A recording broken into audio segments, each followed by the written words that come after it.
Sorry, please मुझे माफ कर दीजिए। मैंने आपका बहुत दिल दुखाया है। मैं जानती हूँ मेरे ऐसे कदम रखने से वो बहुत शर्मिंदा हुए होंगे।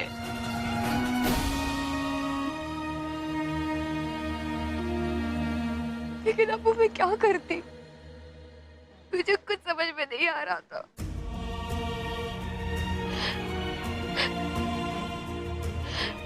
अब प्लीज अब हैदर को कुछ मत कहिएगा। आज अगर आपकी बेटी आपके सामने है तो सिर्फ उन्हीं की वजह से। ससुर जी चलिए ना, मैं आपकी बेटी को वापस आपके पास ले आया हूं। अब हनीमून के बाद रहने के लिए घर भी तो चाहिए ना।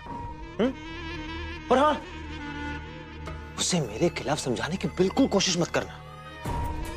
वो क्या है ना कि वो मेरे प्यार में कितनी पागल है ये तो आपने देख ही लिया है। उसके साथ ही साथ वो दीवानी भी हो चुकी है, और दीवाने की हिदायतें नहीं मानती सिद्दीकी साहब।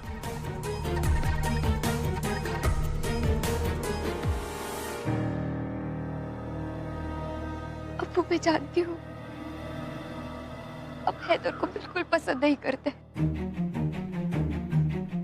और आप ये खुद भी जानते हैं कि आपके पास उन्हें नापसंद करने के लिए ऐसे कोई वजह नहीं है।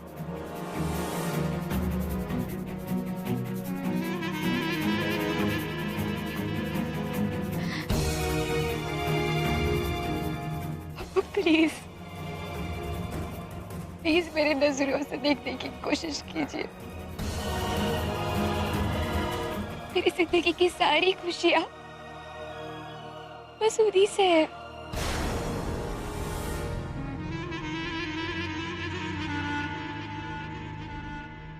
वैसे एक बात कहूं, बड़ी मासूम बेटी है आपकी। जिस शख्स के साथ वो अपनी जिंदगी की तमाम खुशियां ढूंढ रही है, वही उसकी जिंदगी में जहर घोल रहा है।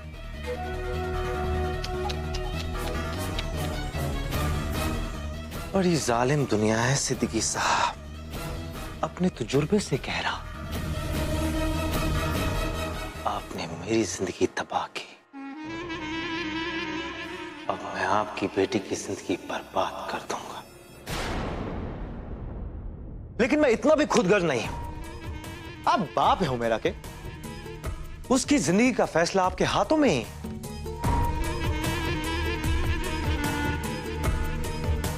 अब आपको फैसला करना है सिद्दीकी साहब कि आप अपनी बेटी की जिंदगी कहां बर्बाद होते हुए देखना चाहते हैं, अपनी आंखों के सामने या फिर पूरी दुनिया के सामने। अब जिंदगी तो उसकी हराम होनी है, लेकिन कहां, ये आपको तय करना है। जो भी आपको सही लगे।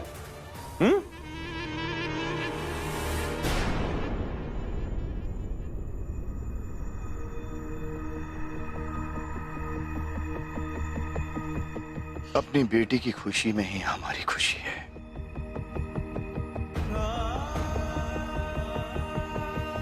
तुम हमारी नजरों के सामने रहो, बस हमारे लिए यही अहमियत रखता है।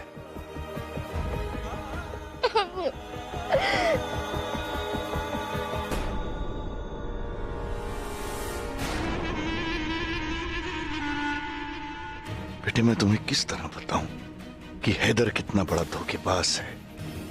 मेरा दिल तो बहुत घबरा रहा था निखत के बारे में सोच सोच के, क्योंकि जब भी मैं नजमा को निखत के बारे में पूछती थी, इसके चेहरे का रंग ही उड़ जाता था। खैर, ये सुन के अच्छा लगा कि अब वो रिकवर कर रही है, वरना मैं तो कल आपके घर आने ही वाली थी उसे देखने।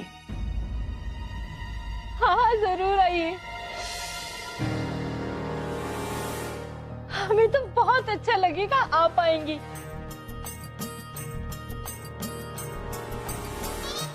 वैसे कहने को तो आप निखत की सौतेली माँ है, पर प्यार सगों से ज्यादा करती है ना? लेकिन अम्मी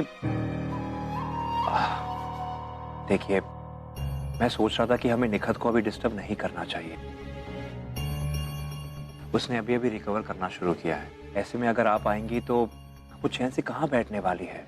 आप तो उसे जानती है ना, आपकी मेहमान नवाजी में वो सारा घर सर पर उठा लेगी और बेचारी परेशान हो जाएगी। पर जैसे निखत ठीक हो जाएगी मैं उसे जरूर ले आऊंगा यहाँ। वो खुद भाईजान और जोया से मिलना चाहती है। उसका तो बड़ा मन था ताजमहल में निकाह देखने का। हाँ, मेरा भी बड़ा मन था। हाँ, ताजमहल में निकाह देखने का। बहुत मजा आया होगा ना? नज़्मा बता रही थी सब लोग फ्लाइट पे गए थे। क्या बात है सुनिया, दिल खोल के खर्चा किया है। हाँ? आपको भी आना चाहिए था। हाँ, वो क्या है ना, मेरा बड़ा मन था आने का, और आजकल सारा वक्त घर ढूंढने में निकला जा रहा है, फिर भी कोई ढंग का घर मिल ही नहीं रहा है। घर किसके लिए? आप तो जानते हैं नज़्मा का बच्चा आने वाला है, और फरहान भी अब अपनी जिंदगी में आगे निकल चुका है। कल को इसका बच्चा होगा तो मैं सोच रही थी यही कहीं आसपास ले ले, आने जाने में ज्यादा परेशानी नहीं होगी ना। एक्चुअली भाईजान बात यह है कि मैं चाहता हूँ कि कोई बना बनाया घर मिले तो अच्छा है, ताकि शिफ्ट होने के बाद निखत को कोई परेशानी ना हो। आप तो जानते ही उसकी तबीयत कैसी है। हाँ, और आजकल निखत भी कितनी दुखी रहती है। आपके पास रहेगी तो उसका भी मन लगा रहेगा, है ना? I've got an idea. Farhan, तुम हमारे पुराने वाले घर में शिफ्ट हो जाओ।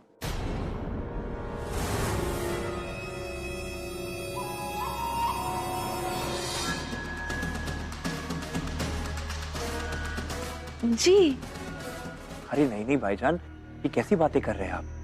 हम मैनेज कर लेंगे। फरहान, आप लोग हमारी फैमिली हो। वो घर निखत और नुजहत का उतना ही है जितना हमारा। लेकिन अम्मी, असद बिल्कुल ठीक कह रहा है। जब अपना घर है तो फिर दूसरे घर क्यों जाना बेटा? Exactly. और उस घर में मैं रहूं या मेरी बहन रहे, बात तो एक ही है। I'll get the keys.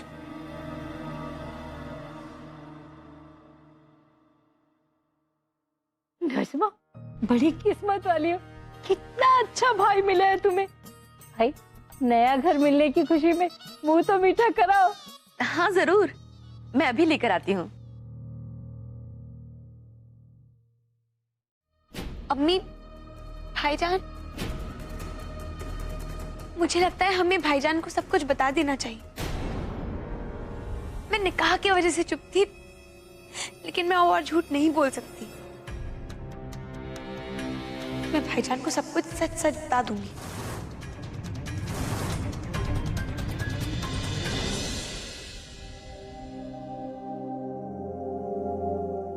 या अल्लाह, मुझे बार बार ऐसा क्यों लग रहा है जैसे मैं इन्हें बहुत अच्छे से जानती हूँ। कई बार मिल चुकी हूँ, बातें कर चुकी हूँ। पता नहीं, लेकिन ये सब कुछ बहुत अजीब है। हुमैरा, हाय, कैसी हो? कल पूरा दिन नजर नहीं आई, कहीं बाहर गई थी? आपको क्या लगता है आप मुझसे सवाल पूछेंगी और मैं जवाब दे दूंगी? ओके। नाराज क्यों हो रही हो? कम से कम मुझे विश तो कर दो। जोया, आपको किसी की विशेस की जरूरत नहीं है। लाइफ में आपने जो चाहा वो आपने पा लिया है। सब कुछ तो है आपके पास, और क्या चाहिए? कहाँ सब कुछ है मेरे पास हुमैरा? सब कुछ तो किसी के पास भी नहीं होता। कहते हैं ना, मुकम्मल जहां तो किसी को भी नहीं मिलता। अच्छा सुनो, ये देखो, मैंने काफी टाइम से तलाश कर रही हूँ। मेरी जिंदगी में ये पर्सन बहुत इंपॉर्टेंट है, लेकिन मेरे पास सिर्फ इनकी तस्वीर के ये 2 टुकड़े हैं। क्या तुम इन्हें पहचानती हो?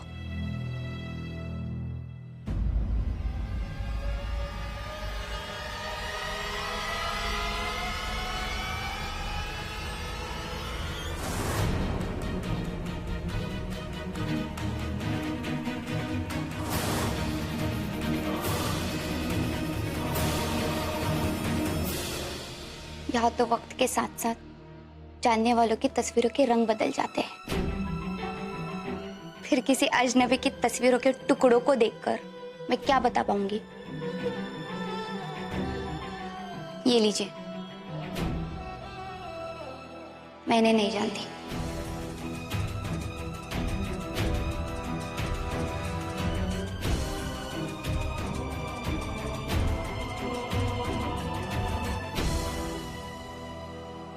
कुछ समझ नहीं आ रहा, किससे पूछूं, कहाँ जाऊं, कौन कर रहा है ये सब मेरे साथ? क्या ये तनवीर का काम है या किसी और का? लोगों के लिए ये सिर्फ तस्वीर के टुकड़े हैं, लेकिन मेरे लिए ये मेरी जिंदगी है। मुझे इन टुकड़ों को जोड़ के अपनी जिंदगी की तस्वीर को पूरा करना है। नजमा बेटा, इसकी क्या जरूरत है? अरे निखत का जहाँ इलाज चल रहा है ना, वो शहर का सबसे बड़ा पागलखाना है। अच्छा थोड़ा लगता है अपने घर की बात किसी और को कहना। ये भी तो उसी का घर है ना अम्मी। उस घर की बातों को इस घर के लोगों से छुपाने की क्या जरूरत है? मैं तो सिर्फ निकाह के कारण चुप थी, क्योंकि मैं नहीं चाहती थी कि निकाह के माहौल में लोगों को किसी भी तरह का सदमा लगे। लेकिन अब मैं और झूठ नहीं बोल सकती। मैं भाईजान को सब कुछ सच सच बता दूंगी। नजमा, निखत मेरी बीवी है और मैं नहीं चाहता कि उस घर की कोई भी बात बाहर जाए, समझी तुम?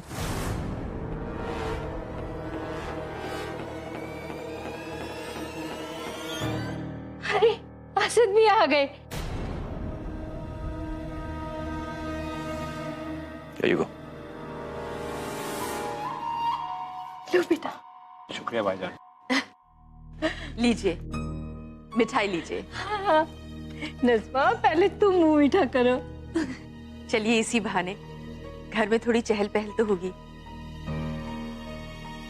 वरना जब से वो घर छोड़ा है ठीक से देख भी नहीं पाए उस घर को। हाँ भाई, वहाँ बच्चे की किलकारियां गूंजेगी तो वहाँ की दीवारें भी पाक हो जाएंगी, है ना? आमीन। हैदर, जब आप मेरे साथ होते हो तो हर पल, हर लम्हा जैसे दीवानापन छाया रहता है। जुल्फ खुद खुल जाती है, पैर खुद नाचने लगते हैं। मैडम, खुदा के लिए जुल्म मत कीजिए। एक नॉन डांसर का डांस देखने से बड़ी सजा कोई नहीं हो सकती। आपने नॉन डांसर किसको कहा? आपको।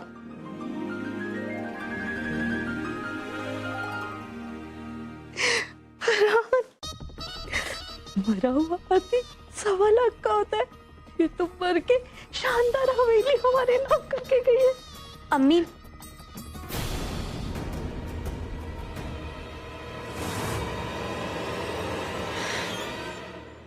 अम्मी, निखत की तबीयत के बारे में मुझे बताते ही रहिएगा। ओफो नज़्मा, तुमने ना हमें दुखी कर डाला है। अरे निखत तुम्हारी बहन है तो इस बेचारे की बीवी है। मैंने तुम्हें कहा ना, जहाँ वो गई है ना वहाँ उसे जरा भी तकलीफ नहीं होगी। अब तुम अपनी बहन की फिक्र छोड़ो, अपने आने वाले बच्चे पे ध्यान दो। चलो फरहान। फरहान भाईजान को तो फिक्र है ऐसे लग ही नहीं रहा। कभी कभी तो मुझे ऐसा लगता है कि उन्हें निखत की कोई परवाह नहीं। या अल्लाह, आई जस्ट होप निखत सही सलामत हो।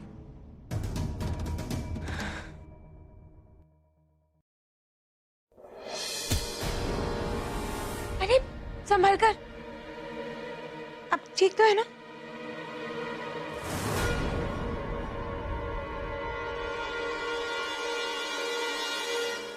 एक मिनट, आप जाइए।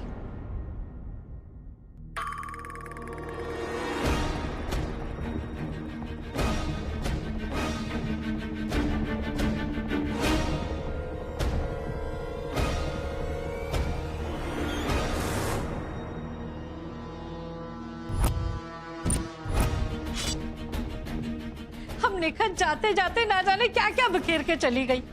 और ये किसका है पता नहीं। ये पागल खाने वाला दुपट्टा घर में कैसे था?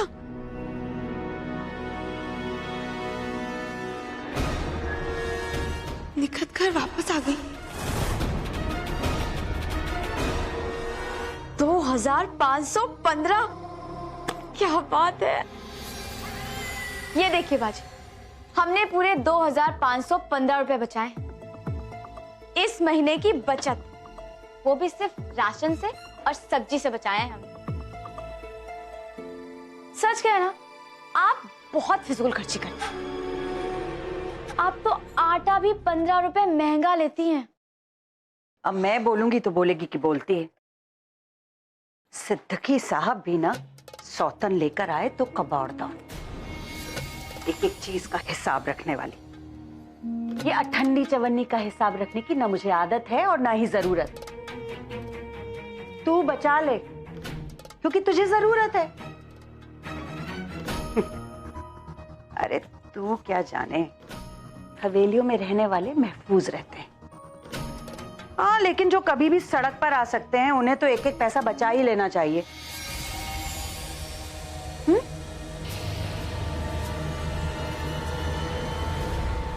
मेरी एक बात और भी है जो कान खोलकर सुन ले। जब मेरा जी करेगा ना, तुझे इस घर से धक्के मारकर बाहर फेंकवा दूंगी।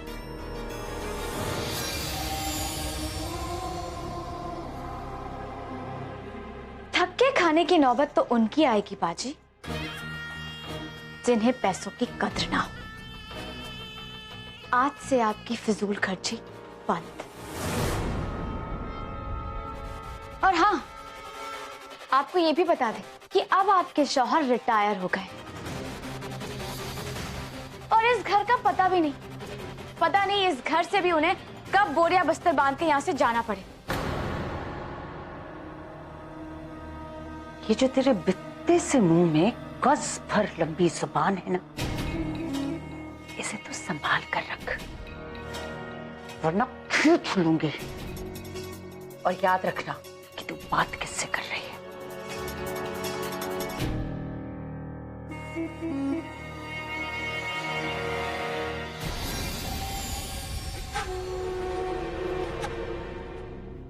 छोटी भी, हाँ धोबी आया है। ठीक है, चलो आते हैं।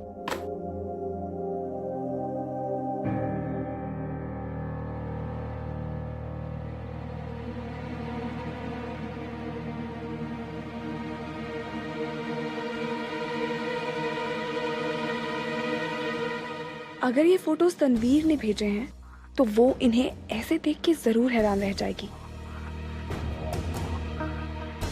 कोई ना कोई रिएक्शन तो जरूर होगा।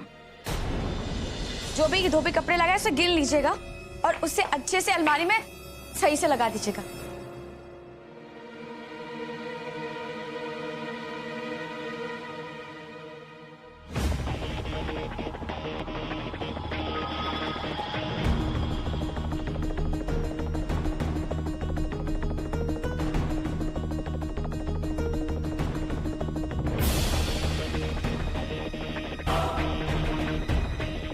क्या है ये? वाजिद, आप कैसे सफाई करते हैं? देखिए यहाँ पे कितना कचरा पड़ा हुआ है, फेंकिए इसे।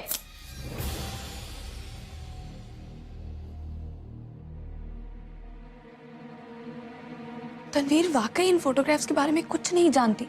उसने कुछ रिएक्ट ही नहीं किया। तनवीर बहुत चालाक है और उसे बोतल में उतारना इतना आसान नहीं है। Exactly. पता है उसने वाजिद से कहा कि ये क्या कचरा फैला के रखा है, इसे फेंक दो। She really doesn't know anything. मगर ये सब तनवीर नहीं कर रही तो कौन कर रहा है? और ये काम उसी इंसान का हो सकता है जो हमें अच्छी तरह जानता है, सामने नहीं आ रहा। ये लीजिए मैडम, आपके लिए कोई खत आया है।